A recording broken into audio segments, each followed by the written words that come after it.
Great, well welcome to my how to draw a face video. Today we're going to look at a very simple technique for thinking about proportions, and I'll keep reminding you as I go along that all faces are different.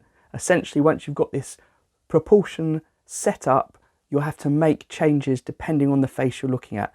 Some faces are going to be more round than others, some are going to have squarer jawlines, some maybe have bigger eyes, some have bigger lips. We're then going to have the hair, and that makes a massive difference. But we're thinking about basic proportions. And what I've got is a piece of paper, a ruler. You don't really need the ruler, but if you're teaching this at school, depending on the year group you're working with, you could actually add some maths into this as well.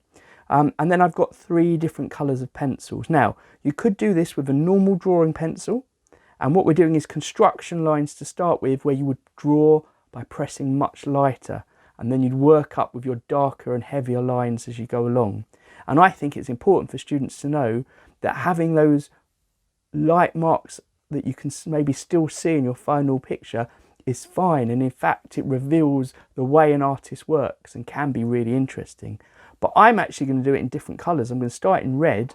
Red is going to be for my construction lines. Then I'm going to go over it in blue to get a bit more detail, and then brown to kind of finalise it. Because what I'm going to end up with is more of a line drawing than a shaded drawing. I'm thinking more about getting proportions, remember? But this is the basis, I would say, of how you might create a picture that you're then going to shade or paint on top of. Great, so we're going to start by drawing a circle up here. Now this circle isn't actually the head. I like to think, if you think of a skull, this is the top of the skull, and then we're drawing in the jaw, the bit that comes underneath the skull afterwards. Now, you could just draw it freehand, absolutely fine to do that. You could use a compass. But what I'm going to do is mark where I think the middle of my circle is going to be. And then I'm just going to rest my finger here on that and put my pencil down. And then I'm going to try turning the paper. You can see I'm not worried about little mistakes. It's okay if we get a little mistake here and there. This is our construction lines.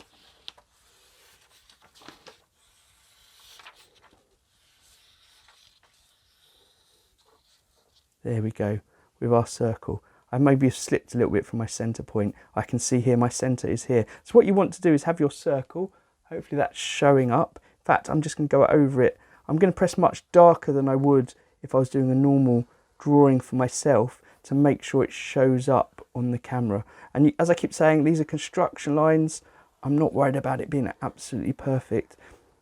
Remember, they're the lines that you do a bit fainter normally. Right, there's the centre of my circle. Now, obviously, if I'd done this with a compass, I'd know exactly where the centre is. If I did it freehand, which is essentially what I did, I could then find where I think the centre is. Now I'm going to follow the centre of this from the top to the bottom of the page. I'm going to actually go through the circle so it goes to the bottom of the page. Now, I could use my ruler, measure in how far the centre is. Oh, it's almost exactly 10 centimetres. Mark off 10 centimetres and connect my line if I was going mathematical, as you might do in your classes. But I'm just going to do it freehand. I'm going to go like this, and I'm just going to come down. Here we go, down through the centre. And what you can see is I've got a slightly double line there. It really doesn't matter. As I keep saying, these are construction lines. We're using them as guidelines. And when it comes to transferring this into a real drawing of a real face, where we're looking at a photograph or a person sitting in front of us, we're going to notice that some faces aren't absolutely perfect. Some are going to have proportions that are a bit different to each other. Now for the next stage, we're going to halve this here. I'm going to make my line just there. Again, if you want to do it with your class in a mathematical way, you could measure it with your ruler. And then what we want to do is take this distance from here to here and mark it below. So this line now becomes in the middle of our main line. So if I measure there, shall I do it with this hand? If I measure there down to here, it's that. So now we're thinking about this top of our head, bottom of our head, exact middle of our head. And the exact middle of our head is where the eyes are going to go. So now this is the bottom of our head, which is the chin. So let's connect it up. I'm going to just go lightly to start with to make a kind of oval shape. Now again, I mentioned this before, we're drawing something which is to mark out where the proportions go. But when you come to then working on top to make a copy of an actual person, maybe you're working from a photo or from a mirror, you might find that some faces don't have a chin like this. They might be a more square chin, in which case you could draw that on afterwards. Right now we're keeping it more of a curvy, pointy chin. Now this middle of the head is exactly where the eyes go, so I want to draw a line now to know where my eyes go. Now I'm going to just do it freehand, drawing across. Again, if you're working with a class, maybe they're going to be measuring. They'll be measuring from the bottom of the page to that middle line, and the same on each corner here, so that they can make sure this is exactly straight. But we don't have to worry about that now, it's just freehand. And again, I'm pressing harder than I think you need to do. If you're working in pencil, you press lightly, but again, you might press hard if you're working, as you'll see at the end of this, in different colours. It will all make sense at the end. But you can definitely see something that's beginning to look face-like appearing now. Okay, now we're going to mark out where the mouth goes. Now, I'm keeping this really simple for this example, especially if you're using this at school. We're going to go halfway between this point and this point there. And that's where my lips are going to go. So let's just put a line across here for our lips. Now that's the middle of the mouth. The lips will actually go above and below there. And again, there's a way of marking out where the proportions could be, but later on we're going to leave that because we're going to look at a photograph or a mirror or a person opposite us, and that's going to help us decide whether we're having thin lips, wider lips, how big the mouth should be, how wide the jowls are going to be here. But this is just for marking out proportions. I'm going to keep repeating myself because it's very important. But you'll see slowly, you'll be able to start to see a face emerge through straight lines. Now, we said the eyes go along the middle line here. Let's try and make this look more like a pair of eyes. So what we're going to do is find the centre of each half of the face. So centre here, again, I could measure it. I'm going to put a line there. Centre, I'm going to say it's about there. So that is actually the centre of the eyes. Now, we don't want our eyes to be too massive. In fact, when we measure the eyes, it's good then to start halfway between here and here, and halfway between here and here. Gives us roughly the size of the eyes. Now, you don't have to tell your students that. You can just say this is where the pupil is, and then they can kind of judge how big they think the eyes should go. But that's a good guide, there's your pupil, halfway between your pupil and the middle is where your eye starts, halfway between the pupil and the end is where your eye ends. So let's just do it like this. And actually, pretty certain, if you're looking at a photo, you're getting the students to draw the real eyes in, you could get them to have a look. Are the eyes exactly the same? Because more often than not, each person's eyes are not going to be identical. You might find one is a bit bigger than the other, maybe one's got slightly bigger eyelids than another. There'll be something different about them if you look close enough. Another trick to check you've got the eyes right is if you take the size of the eye, you can check they're both the same, and actually you should have an exact gap in the middle that's the same size as the eyes. You could measure it with a ruler if you wanted to be absolutely precise. One eye, an invisible eye, and another eye. So you can probably guess that this is actually going to be where the nose is. Now, if we just extend this line out a bit, like that, the nose is actually, if we follow this line straight down on the edge of the eyes, that's going to be the edge of the nose. Again, when it comes to your students looking at a photo or looking at someone, they might find that the noses are a bit thinner or a bit wider, but this is a good way to mark out roughly where the nose is going to go. So let's think about the nose being in three parts.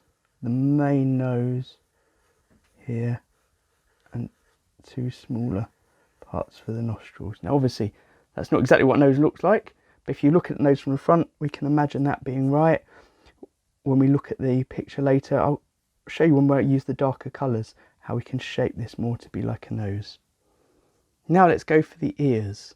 So the ears start at the centre line of the eyes there, and they end at the bottom of the nose. So let's put them in like this. Again, this is just a guide for proportions, and depending on the person, they may have different size ears. And my final thing to think about is this line here, where the middle of the circle was. That's going to be where my eyebrows reach up to. Now this is where I'm going to swap to my darker pencil. But if you were just working in a normal drawing pencil or a normal class pencil, this is where you'd start pressing harder. All of these first lines, remember, are quite light. So let's start fleshing some things out. I'm going to use my darker blue to start putting in my pupils. And again, I've really exaggerated and pressed hard with this red underneath, but I wouldn't have done that in real life. Let's put the pupils in. Again, we're looking, if the students were looking at a photograph, you'd get them to look at the eyes and work out what's different about each eye. Have a look, are the eyes quite pointy at the edges? Are they more round? Has this person got really wide open eyes, or are they squinting a bit? Let's shape this nose a bit more maybe. Put this nose in like that. There we go. And one thing to really think about when you're fleshing this out now is not to worry too much about drawing every line. Think about where bits of the skin join. So our nose changes into the cheek, so we don't need to have a solid line down here necessarily. We could just indicate bits of the nose here. And this is going to be the top of my eyebrows. We have a look, maybe this person's got very bushy eyebrows. Maybe they've shaped their eyebrows somehow. Now I'm going to stick with these proportions, but possibly we might have, as I said before, someone with a big, much squarer jowl, squarer chin. Let's bring this down here like so. Again, I'm not worried right now about getting perfectly sorted lines. I'm going to square that chin just a little bit, and I'm going to make my mouth. Again, this depends on the person. You really need to get your students to look at the photos. Now they've got these straight lines there. Does this mouth, the centre gap of the mouth, does it go all the way to under the middle of the eyes? Is it really tight and close together? But for this proportion drawing, I'm going to think of it as being the width of the nose. So we're just going to have the centre line of the lips like this. And I'm going to say this person's lips are going to be a bit more this sort of size. Here we go.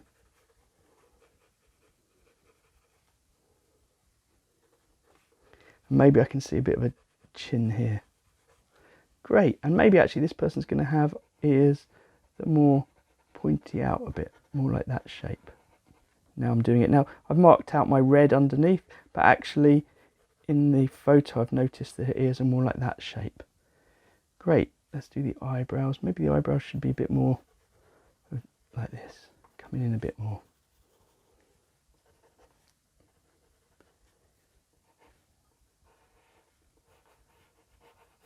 Bring the eyelids up a bit.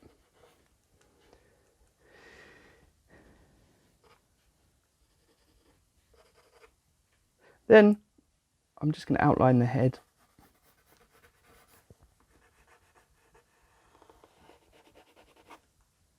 And it might be at this stage now that I'm turning to my brown, my darker colour, to start to flesh out some more elements of it. So maybe the hair's coming in.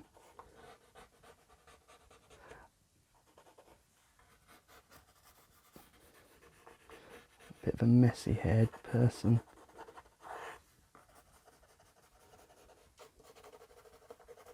They've got a bit of sideburns going on here.